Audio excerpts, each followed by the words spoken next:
Hello lovely people, welcome or welcome back to my channel, Raina Reads Stuff. I'm Debs, I'm in the book shack. I'm starting this again. I got about 15 minutes into this video, forgetting that it's the closest weekend to Bonfire Night, November the 5th, when Guy Fawkes tried to blow up the Houses of Parliament. And mid-video, a very loud fireworks display started in a garden nearby, and I swear they were aiming all the fireworks at me. I thought it would be okay. It wasn't. I was forced to stop, so I'm starting again. I have had the best week reading this week. I have embarked on my new I will read what I like when I like, and it's worked really well for me. I finished 8 books this week. Now, let's start with ebooks. I read Frankenstein by Mary Shelley. I've never read it before. And it was so unlike what I'd expected. It was unbelievable. I don't even think I've seen a Frankenstein film. I mean, obviously I knew Dr. Frankenstein cobbled together some pieces of human, brought it to life. It was a monster. What I didn't appreciate was how the fireworks have started again. They're not as loud as they were last time. I think I'm going to give it a go. I'm going to continue and see what happens. Sounds as though they're further away, and it sounds as though they're not aiming them at me. Yeah, Frankenstein. I wasn't expecting it to be so sad. I am staggered that someone so young wrote this book, and I thoroughly enjoyed it. My sympathies lay with the monster. I wasn't expecting that either. Although, I was vaguely sympathetic to Dr. Frankenstein. It was sad. It was more sad for his loved ones who perished along the way. But he created this creature and then abandoned it. And it was lonely and it wanted to be loved. Yeah, I was blown away by this book. I thought it was great. There was one bit in it, actually.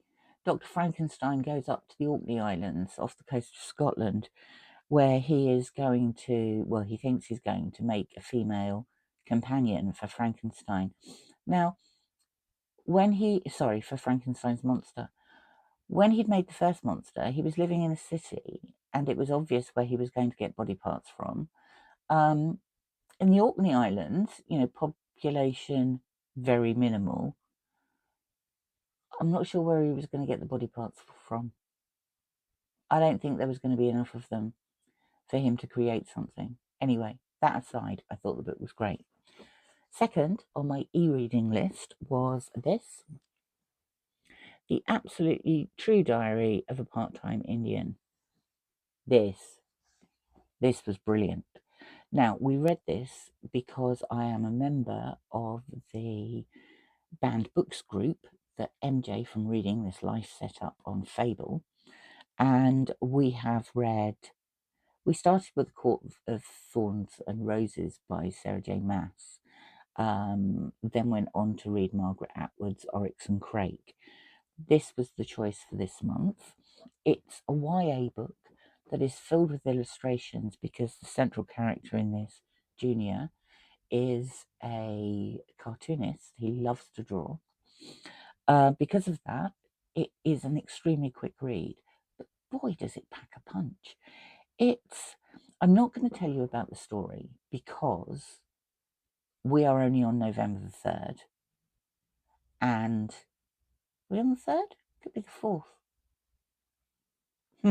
We're early in November, and a lot of members of the group either haven't started or haven't finished this yet, so I'm not going to spoil it for them. Suffice to say, it is about a young lad who grows up on an Indian reservation. But he wants more than he sees around him. It deals with love. It deals with loss. It deals with empowerment. It deals with hope, but also with hopelessness. And it is so poignant. This book has been repeatedly challenged and is banned in some schools, and it's also a winner of a National Book Award. So I can't see any reason for this book to be banned. In fact, I think it's another one of those important books that children should be encouraged to read.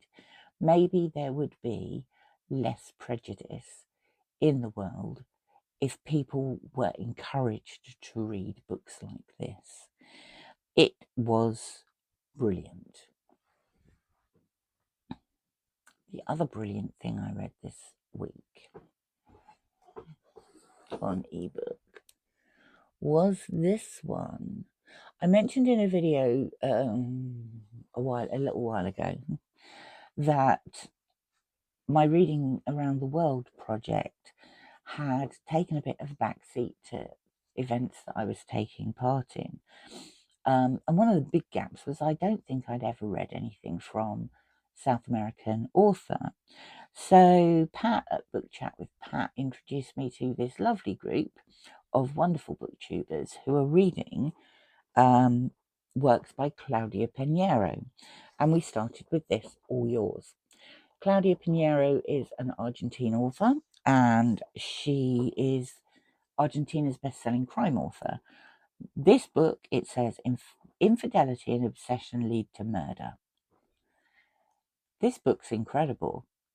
Again, I'm not going to tell you what the story is because people have not finished or have not started this book yet. We're reading it in the first 2 weeks of November. I started this book last night. I thought I would have a quick look, and it was only on my phone. I was in bed. I don't read in bed normally because I fall asleep. I thought I'll read a couple of pages, just get a taste for it. Well, at chapter 6, I decided to put it down. And then I got up early this morning, ensconced myself in here in the book shack with a very large cup of coffee and didn't leave till I'd finished it. I think I've discovered a new favourite author. It was so cleverly done. So cleverly done. It's about... The narrator, I think, is psychotic, which is in some places very amusing. And yet she's dealing with a very serious subject. She's dealing with death, and she's dealing with possibly accidental death, and she's also then later dealing with murder. She has a daughter. They have a difficult relationship. The voice of the daughter is very, very different to the voice of the mother. It just gripped me. I thought it was fabulous. And it means I can put a little dot on my map on Argentina, which is great. Now, I've mentioned before, if you've been here before, I've mentioned before the Read What You Own challenge. There is a convoluted reason why I am having to read 125 books this year before I buy any more. And when I say 125 books, I mean 125 physical books. Because the reason I do this challenge, the reason I did it last year and the reason I'm doing it this year, is to clear some space. Space is premium in my very small house and my very small book shack. And so I need to have a sort out. and read fiction books move inside in the house, which frees up more space in here. So I started with this, The Year of Wonders by Geraldine Brooks, and was absolutely amazed to find this is also challenged. In fact, between 2010 and 2019, it was one of the most challenged books on the American Library Association's list. And I really don't understand why. Geraldine Brooks is an American-Australian author, but this is a book based on a true story that happened literally just up the road from me in the Peak District in Derbyshire.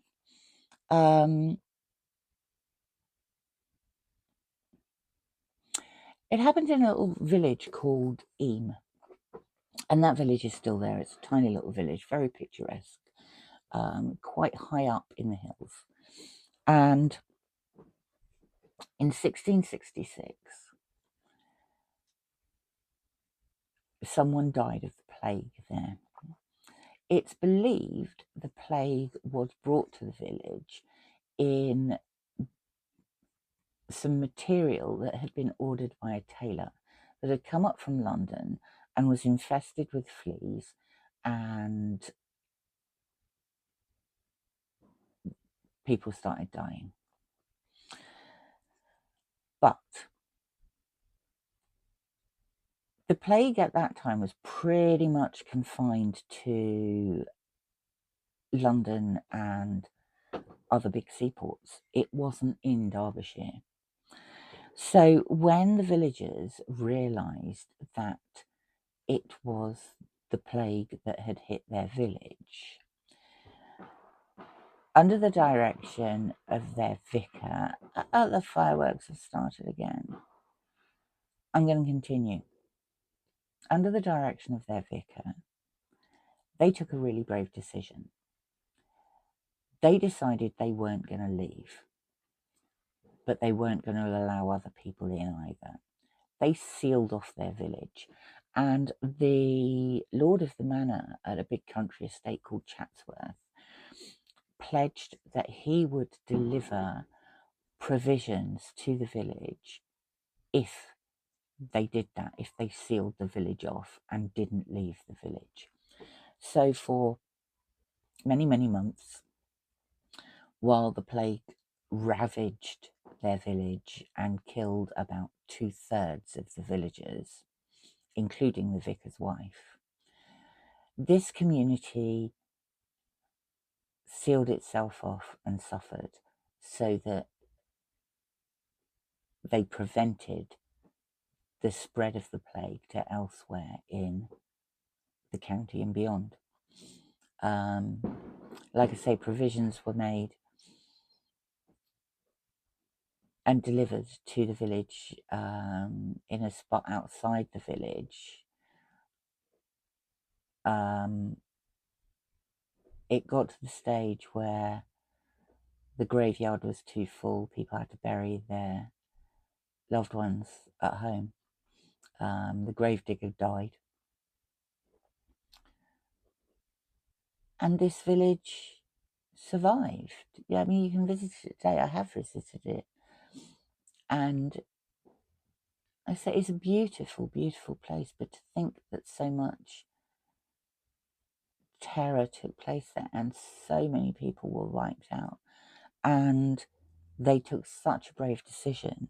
So if anybody knows, someone please tell me why this was one of the most challenged books,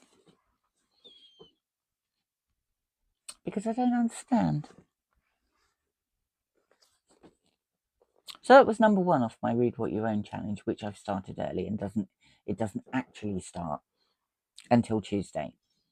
It's run by Olly, who has several co-hosts. Number 2, Laura Ingalls Wilder, These Happy Golden Years. When I was a kid, I probably read the first 3 or 4 of these.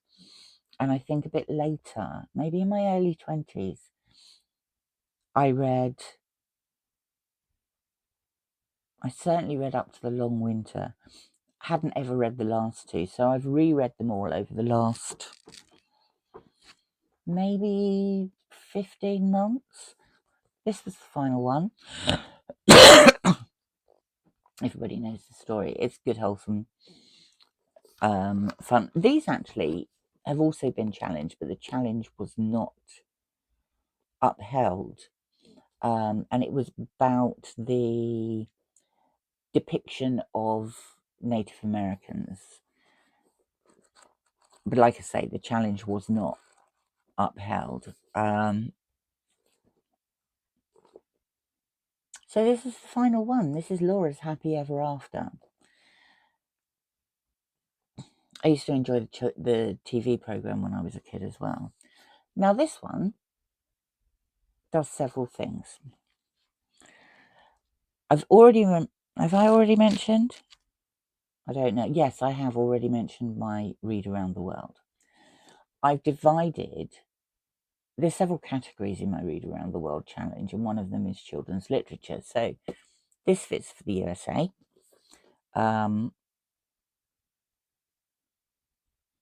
It also,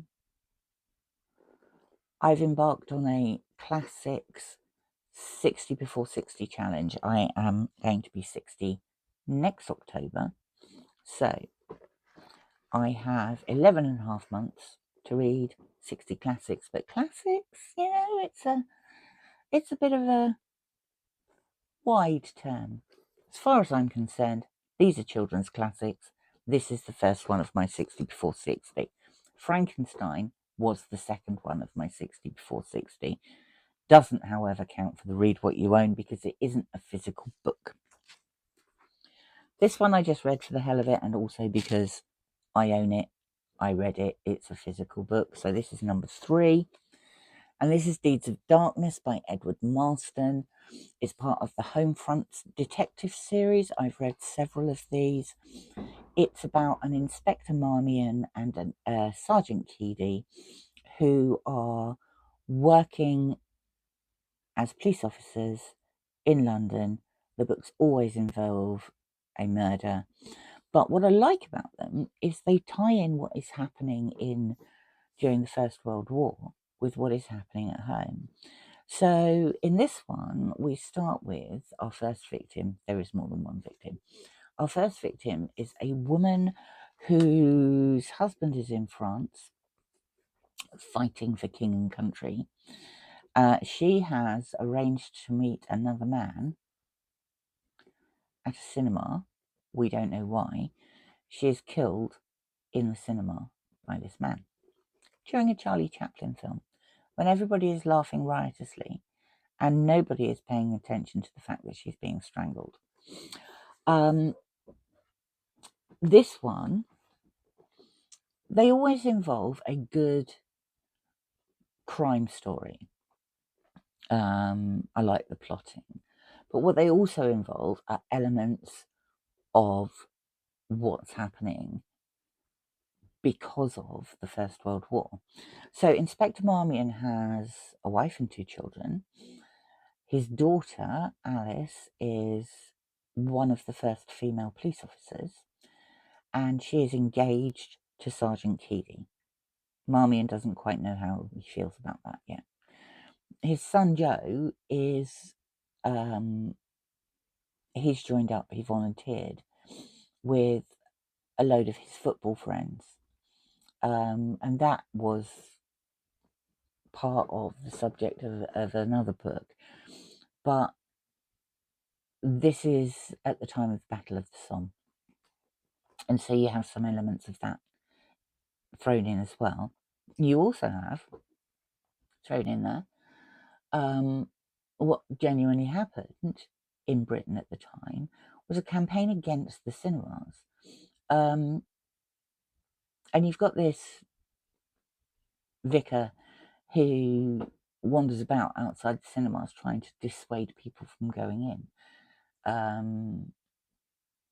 Inspector Marmion's superintendent is very, very anti-cinema. And one of the arguments is that people shouldn't be enjoying themselves while people are dying in France. And I like the way that a crime story is tied in with those historical elements. Each one has a different one. There was one about canary girls who worked in ammunition factories. There was another one about conscientious objectors. So, yeah, enjoyed this. One that I hadn't read. 3 books off my Read What You Own challenge. Vladivostok Circus by Elisa Shia, Dusapin. This is great. I've read another book by her. She is a French-Korean author who lives in Switzerland.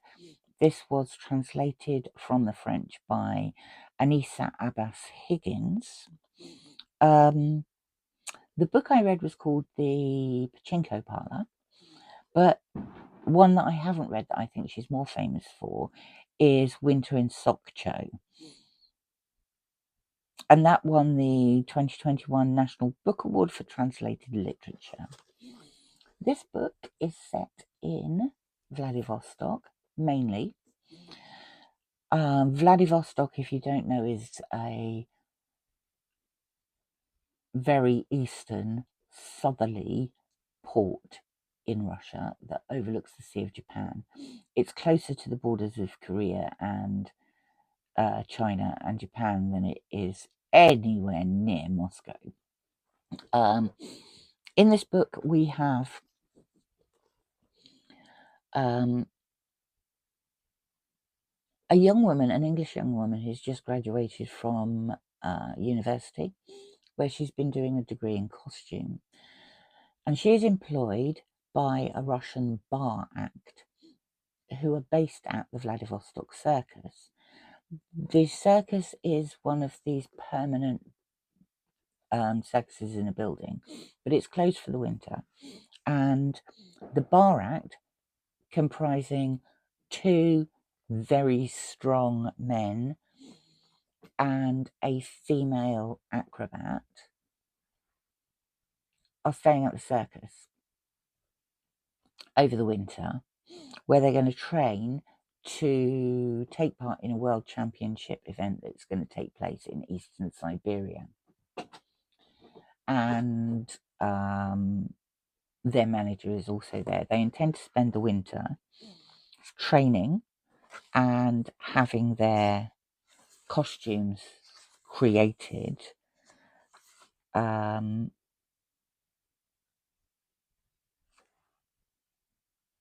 But it's more about it's all about how this disparate group of people learn to work with each other and gel with each other. Everybody has a different background story, and you learn more about those as we go along. It also really sums up the claustrophobia of quite the weather itself is claustrophobic. The architecture is. The fact that they're all cooped up in this circus for the winter, the 5 of them is. They also have a very ailing cat.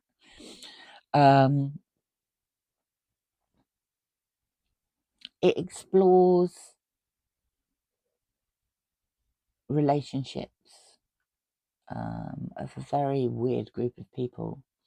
But her prose is really sparse, and she says an awful lot without having to be verbose. I really like her style of writing. I really enjoyed this. I'm not sure whether it can count as one of my Read Around the World books.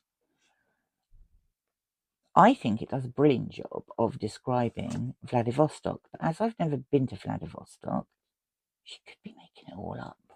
Anyway, I enjoyed it. It's book number 4 off my Read What You Own list. And finally, this one ticks a lot of boxes. I haven't read the entire trilogy. I read the first book, Dune, in June. We had a group reading experience. I wanted to read the second one, but I didn't. Now I have. The second book is called Dune Messiah, and it ticks a lot of boxes for me. I really like this. I really enjoyed it. It was my first reading of Dune in June. Really enjoyed it. This is classic sci-fi. Do you see where I'm going here? I am counting this as my third classic in my 60 before 60 classics challenge. There's a lot of Dune books. I am only interested in the ones written by Frank Herbert. So I am going to count this as my fifth read what you own book. If I go on to read The Children of Dune, I don't know whether I will or not yet. I will also count that as a separate read what you own book, because it's not my fault that these books are all joined together in a trilogy. They are actually separate books. And I know they're separate books because they were published at different times. And Dune Messiah was published in 1969, which is the next year for my Novel Life challenge. Now, if you don't know, My Novel Life, you read in as much time as you like, a book for every year of your life in order. So, I have read so far The Warriors by Sol Ulrich, which was for 1965, the year I was born. Then I read The Valley of the Dolls by Jacqueline Suzanne for 1966. For 1967, I read a book called Surf Safari Nurse by Jane Converse. And for 1968, I read Chucky by John Wyndham. This Dune Messiah was 1969. So this is the fifth book in my Novel Life series. And I'm very pleased about that. I now have to find a book from 1970 because the rules of this challenge are they have to be novels. You can't have read them before.